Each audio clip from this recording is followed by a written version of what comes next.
Welcome to Echo, the podcast where we share our personal perspectives on questions about God, spirituality, and the Seventh-day Adventist Church. I'm Ryan Becker, your host. No matter who you are, we hope that you find value and encouragement through real discussions about real things.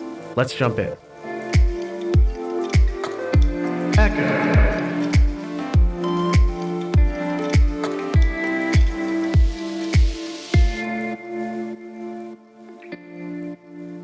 Hey guys, welcome back to Echo. I'm here joined by two good friends of mine, Luke Steen and Jonathan Rodney. And let's just go ahead and start with introductions. So Luke, tell us about yourself. My name is Luke Steen. I'm a pastor in Marietta, Georgia. Cool. And Jonathan. My name is Jonathan. I'm a Chicago native. And a fun fact about not me, but my mom is that she used to sing for Sandy Patty. What? Get out. Wait, for real? Yeah. That's so cool. Who's Sandy Patty? No, I'm just kidding. Sort of. No, thank you guys so much for being on. I'm excited about this conversation. I think it's going to be good, and I love talking with both of you. So I'm just really excited for this. So I think today's I struggle with this one, and I don't mean that as like some sort of pun, right? Because struggle and doubt go hand in hand here.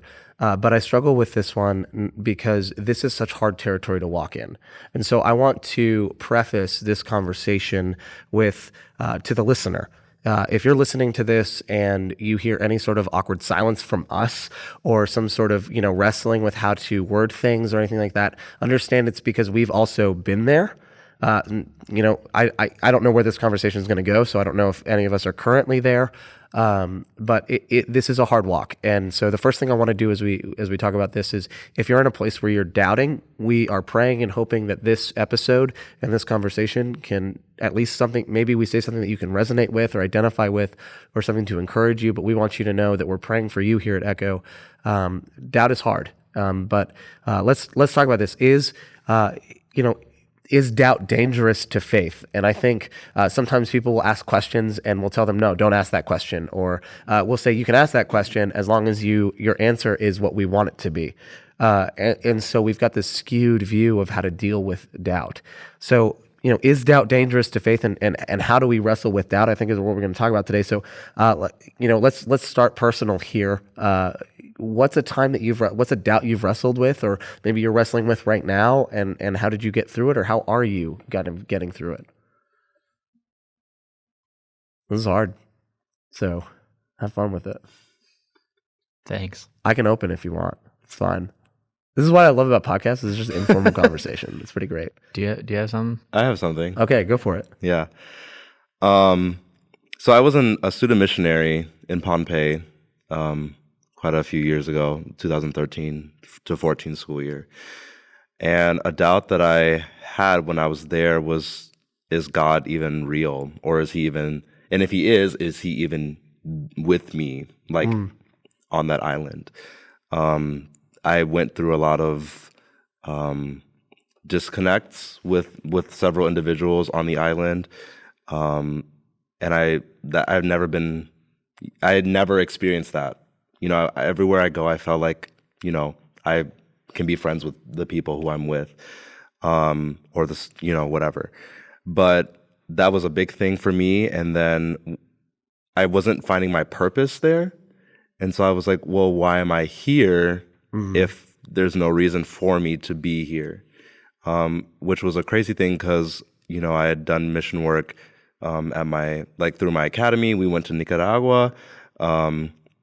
And I really wanted to keep doing mission work, so that's why I went on this mission trip. But then I was like, wow, I don't feel why I was there, Yeah. So that was a big thing that I did struggle with when I was a student missionary. Yeah. No, thank you for sharing that. Right. You're going where you feel called to be, and you get there and you wonder, wait, was I called? Right? That's a big question, especially when things don't go the way that you expected them. So, yeah, I appreciate you sharing that. Luke, what about you? Oh, yeah. I mean, dude, I'm so doubtful of so many things that it's just almost I want you to know we're still friends. Where to begin. Don't doubt our friendship. -1. All right, cool. Good. We're good.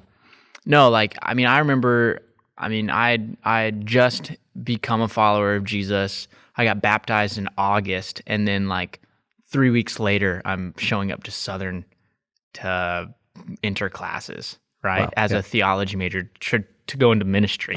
I've like legit just become a Christian. I mean, I had one Bible verse memorized. Like I couldn't tell you anything about like most of the Bible. It was just reckless, probably. But I'm from Texas, so Yeah, we're you're used to that. pastoring now, so It worked out, right? I mean, God is good. But I remember like getting here and being in a class, or getting to Southern and being in a class where we're talking and I mean, these people are pulling from, I don't even know how they have so much knowledge, and I'm just like, man, wait a second, like what, like was everything that I just went through like a big hoax, like, or was that legit, right? Like, was my conversion serious? Like, is God really there? Wait, is God like, all of a sudden I'm now like fully doubtful of everything, and I've just committed to going to a college to study to become a pastor, where people are literally going to look at me as if I like know God on a better level than them. And I'm sitting there thinking, man, I'm in the wrong place. And I mean, like, dude, I struggle with that like all 4 years. I mean, my entire degree, there was not one semester where I didn't have the initial thought of, wait a second, like, did I just go crazy did I have an early midlife crisis? Or like, is there something here? Yeah. And thankfully, like, God's been faithful, where he's never let it like happen for a long time. I mean, like, I think the worst was I had one happen for like a solid month. Wow. Where I was like really like considering changing my degree and like everything, and I couldn't talk about it because I mean I was too involved in ministries on campus, and but I mean, he's been faithful, and looking back on it now, I know that it just like strengthened my faith, the fact that I was willing to just be like, wait a second, is this legit or is this fake? Yeah, and I think that actually speaks to the confidence that we have in faith, because if you're confident enough in something, you can question it, and usually on the other end of that questioning, you'll be stronger, right? You'll have better faith because of it, and I think that's huge. I think for me, I've had two big moments. One is an obvious one. When I was 17, my dad died of a heart attack. I had a slew of tragedies happen within about 2 months after that, and potentially faced being an orphan by the time I graduated high school. And luckily, I still have my mom. So I always sometimes forget to end that with I still have my mom. But and in that moment, the question became, is God good? Does he care about me? And that was hard. The other time was actually in relation to my job, so much like you, Luke, but it was different. It was actually driven by relationships ending, because I had multiple relationships end in part because of the fact that I was in ministry. And it's really hard when you have multiple people whom you've trusted and you've let into that part of your heart and your life. When they reject a certain part of you, you begin to wonder, is that part of me the problem? And so you build resentment towards it. And that's been a hard journey for me, even within the last 5 years, of going, is this really my calling, or is this what I want to do? Because it's sabotaging so much else in my life. Have I put this before everything else? And is ministry my idol, actually? Right? And so I doubted even my own calling and my own place. And I think the things that have helped me wrestle with doubt the most, and it's always been a theme of my life since, but has been community. Has been surrounding myself with people that I can just be honest with, be vulnerable with, be real with. People said, what do I do when I'm angry with God? I feel like I shouldn't pray when I'm angry with God. I'm like, what's worse? Shouting at God or not talking to him at all? Yeah. I would rather you talk to me than not talk to me at all, even if you're mad at me. And so that way we can work through it together. And so doubt worked out through community has been the way that I've had to wrestle with it. And now my faith ultimately is stronger because of it. And so I think to answer the first question that I asked on this episode, is doubt dangerous? No, I really don't think it is. I think your intent going into doubt is one thing, but I don't think doubt in general is a dangerous thing at all to faith. No, and I think it really, where danger comes into like the picture with doubt is, what do you do with your doubt?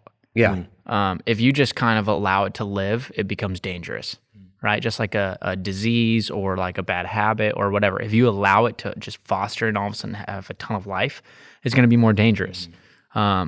Whereas if you know what to do with your doubt or where to take your doubt, Yeah. right, then you'll be able to eventually get through it, and then you'll have a more firm footing. Because now that I've been pastoring for a year and a half, I mean, in the year and a half, I haven't had those questions of, wait, like, is this legit? Because anytime the thought of doubt starts to come into my mind of, oh God, like, I mean, are we certain? It's even through that, right? Like, oh God, are we certain? I learned by just reading the Psalms and seeing the psalmists express their doubt to God that what he wants me to do is bring it to him so that he can reassure me so that I can recognize, no, I've got firm footing here.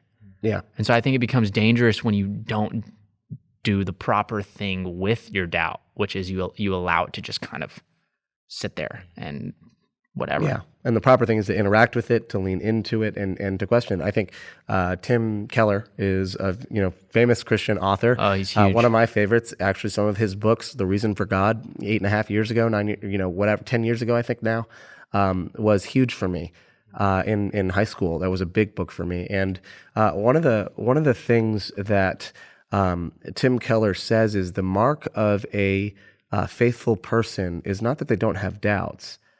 It's that 10 years from now, their list of doubts looks different than their list of doubts now. Is that, because they've worked through the old ones and now they have new ones. Yeah. And that's huge. Like, so there's never a point on this journey, and the implication, right, is that there's never a point on this journey of following Jesus where you don't have doubts. Doubts are a part of it. I think the only part where you might not have doubts is when we're actually with Jesus, in the end of things, for eternity. But until that moment, as long as we're on this earth, doubt is going to follow.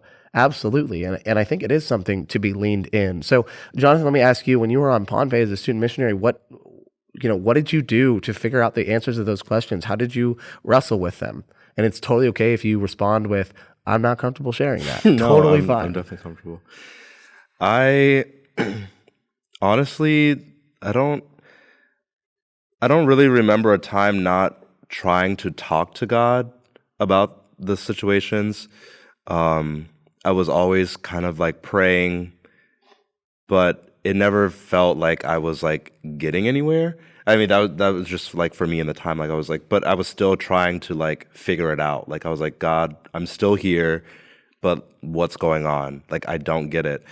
And it was actually crazy because I didn't really find the answers to these questions that I got until maybe like 3 years later when I saw my students in the States and I got to like talk to them and they were like, wow, like you did this for me or like, whatever. And I was just like, oh, like, and yeah, like when I was in Pohnpei, like there were times where I, saw like God working. And so like I was like, okay, like he's trying to show me something. Like I see it, but it wasn't really fulfilled until like they came like 3 years later. Wow. And so it's just like, okay, but for me, it was just a lot of like just trying to communicate still, like trying to, stay involved.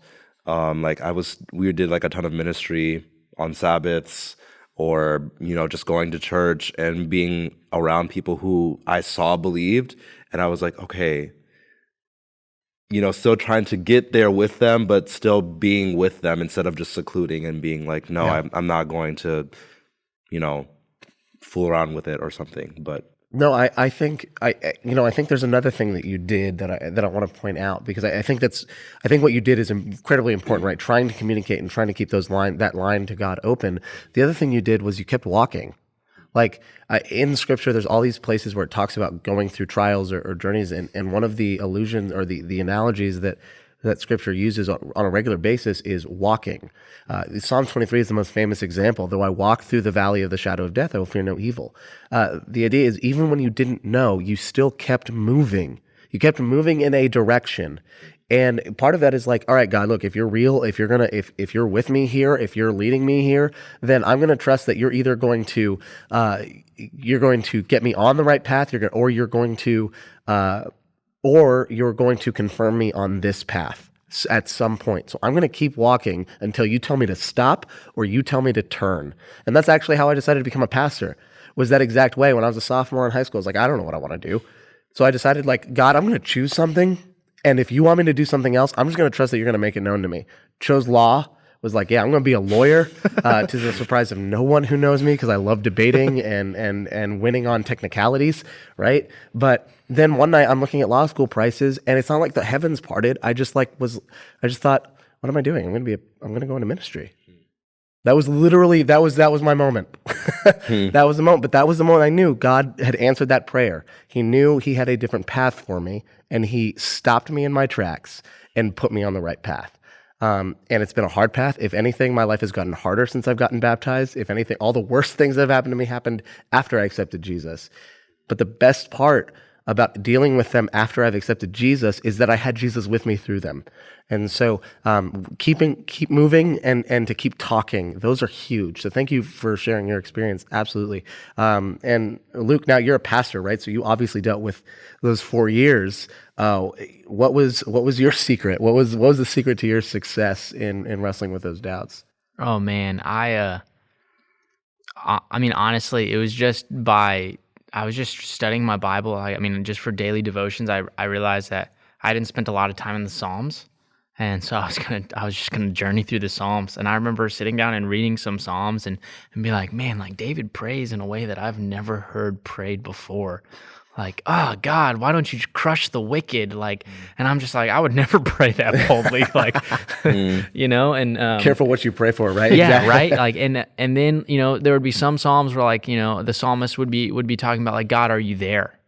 You know, like, where are you? Like, I'm struggling. And then I stumbled, after reading Psalms, I stumbled on the book of Lamentations. I was waiting for this. What I was waiting for someone to bring it up. Oh man, the book of Lamentations. That book is so deep. If I could do a sermon series on the book of Lamentations, well, you're a pastor now. We might spend all year. You could. You're right. It is within your authority. It's coming down the line. Stay tuned. Marietta Adventist Church.org. I'm just kidding. Love it. No. So I stumbled on the book of Lamentations, and this just shows you how cool God is, because he knows exactly how to, like, dispel your fears and to, like, how to really affirm your doubts and give you, like, solid footing. Because, like, my experience with God had been, God, show me who you are. And then I had found Exodus 34:6, where God says that he's merciful, gracious, slow to anger, abounding in steadfast love and faithfulness.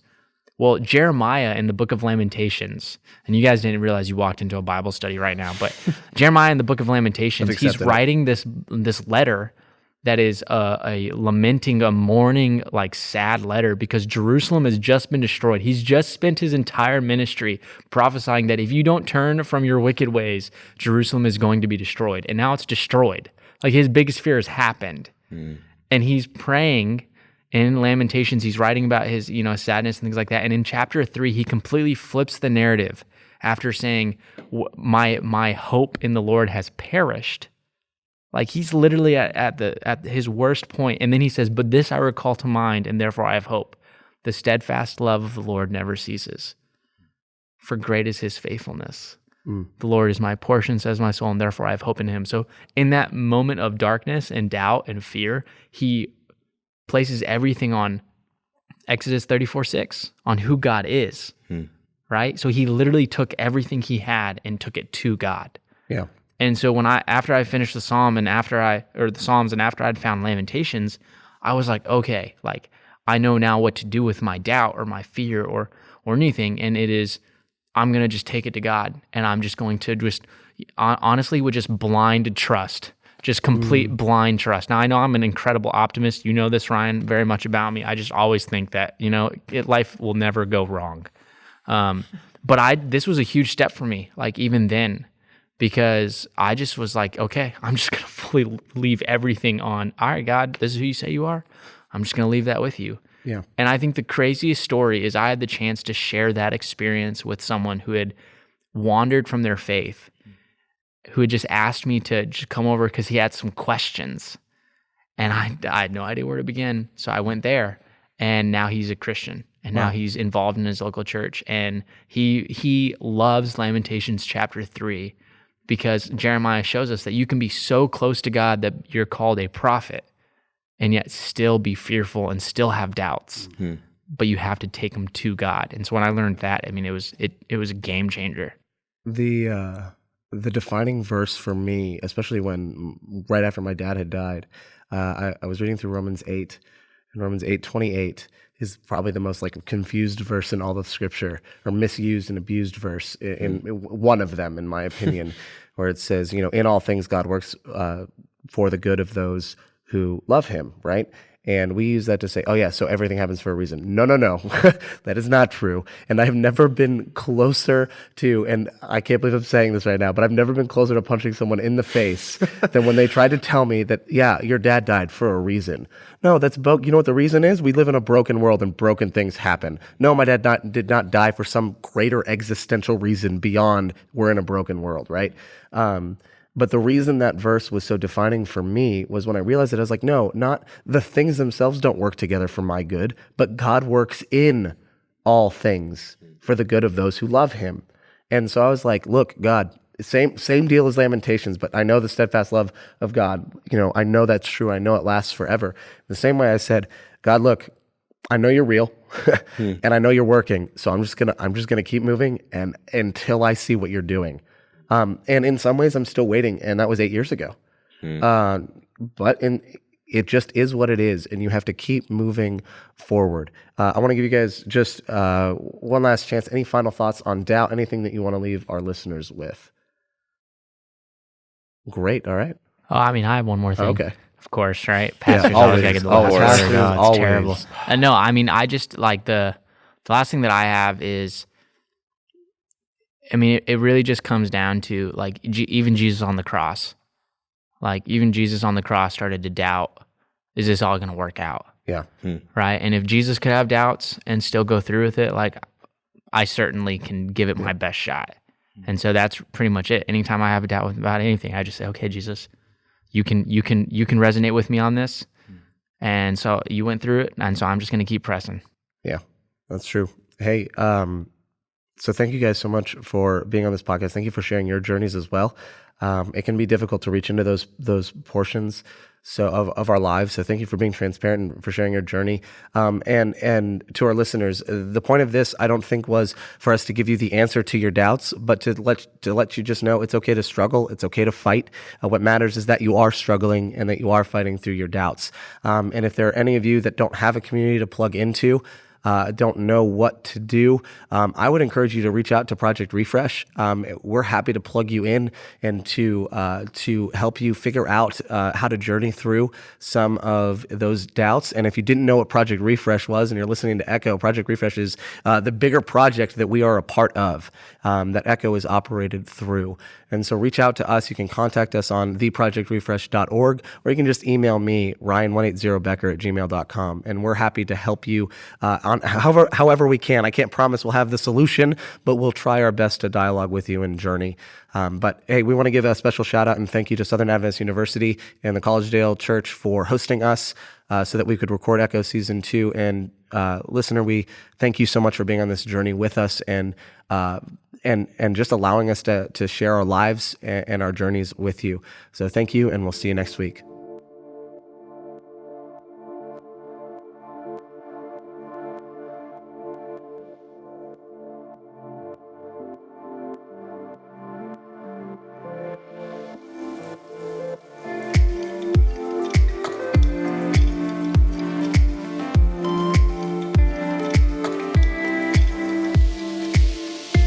Hey guys, thanks so much for listening to this episode of Echo. We hope you enjoyed it. To stay up to date with new episodes as we release them, and for more awesome content from Project Refresh, a ministry of the Carolina Conference of the Seventh-day Adventist Church, then go ahead and hit that subscribe button below. And don't forget to like and leave a comment.